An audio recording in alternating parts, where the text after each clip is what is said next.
Nagbanta si dating Pangulong Rodrigo Duterte na babarilin niya ang mga susubok na umaresto sa kanya dahil sa umano'y arrest warrant mula sa International Criminal Court. Giit pa ng dating Pangulo, walang kinalaman dito si Pangulong Marcos. Narito ang report. Si dating Pangulong Rodrigo Duterte na mismo ang nagsabi, hindi siya magpapahuli ng buhay sa International Criminal Court. Sa gitna ito ng impormasyong may arrest warrant na laban sa dating Pangulo mula sa ICC. Sa isang panayam sa radyo, iginiit ni Duterte na walang jurisdiction sa Pilipinas ang ICC. Yan din ang sinabi ni Pangulong Bongbong Marcos noon. They do not have the jurisdiction over the case. Walang pakialam ang ICC sa akin. At hindi nila ako mahuli talaga. Mahuli nila ako patay. Nagbanta rin si Digong sa mga susubok na hulihin siya. Kaya pag pumunta nila ako, arestuhin nila ako dito, magkabarilan talaga yan. At uubusin ko yung mga yan. Kung gusto man sila magtangka talagang pumasok sa Pilipinas, unahin ko na sila muna. Kayong mga sundalo, tumabi muna kayo kasi hindi niyo ito away.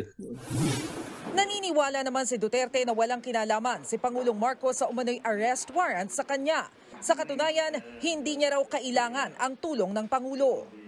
Let me be very clear on this also.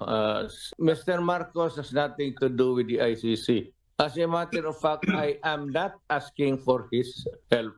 He was not the one who asked the ICC to come here to investigate. Ako na ang bahala sa sarili ko dito.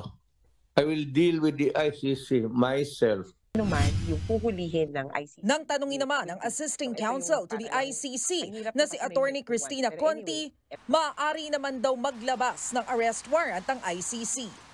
Ang warrant of arrest ay maaring i-issue talaga ng International Criminal Court kapag panahon na at kumbaga eksakto na kailangang mag-cooperate ang isang akusado, isang iniimbestigahan sa investigation, or kapag siya ay kakasuhan na, magsisimula na ang trial.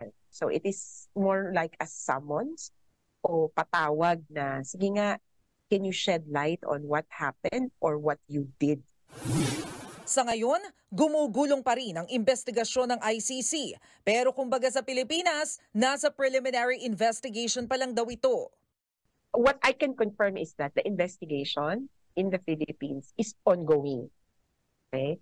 Whether they came here physically or not, that is something for them to confirm or to speak on.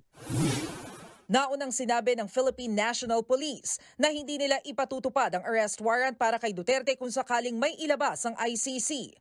Ayon kay Solicitor General Menardo Guevara, nagbaba ng direktiba si Pangulong Marcos na tanging PNP at ibang law enforcement officers ang otorisadong maghain ng arrest warrant sa bansa.